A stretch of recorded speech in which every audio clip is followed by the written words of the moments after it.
नमस्कार, म SA Reliance अङ्ग्रेजी माध्यमिक विद्यालयको कक्षा 8मा अध्ययनरत छात्रा लिजा मगर हो। आज माता तीर्थ औँसी यानि कि आमाको मुख हेर्ने दिनको बारेमा म मेरो छोटो मन्तव्य राख्न गइरहेको छु। मलाई जन्म दिने, हिँड्न सिकाउने, बोल्न सिकाउने र म रोएको बेला मलाई फकाउने मेरी आमा। तपाईलाई म अहिले के भन्न सम्बोधन गरौँ? तपाईँ शब्दले मात्र भन्न नसकिने हुनुहुन्छ। कहिले म घोडा नचलेर लड्थेँ, तपाईले मेरो हात समाएर मलाई हिँड्न सिकाउनु भयो। आज म हिँड्न सक्छु, बोल्न सक्छु, पढ्न सक्छु। तर यो सबै कुराको सुरुवात तपाईको माया र त्याग हो। म धेरैचोटि गल्ती गर्छु, झर्किन्छु, तपाईलाई दुःख दिन्छु, तर तपाईँ कहिले रिसाउनुहुन्न। बरु तपाईँ मलाई सम्झाउनुहुन्छ, बाबु मान्छेले गल्ती गर्छ तर सुधार्न सिक्नुपर्छ।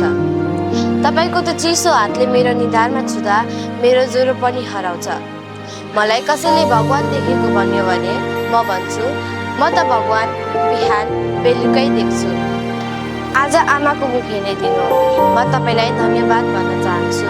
सधैँ मेरो लागि हेरचाह गर्नुभएकोमा, मलाई माया गर्नुभएकोमा र मलाई सही बाटो देखाउनु भएकोमा। म ठुलो भएपछि पनि तपाईँकै हात समाएर हिँड्न चाहन्छु।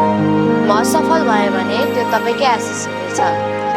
र अन्त्यमा यो धरतीको सबै आमाहरूलाई माता तीर्थ औँसीको शुभकामना भन्दै मेरो 2 शब्द यही टोङ्ग्याउँछु। धन्यवाद।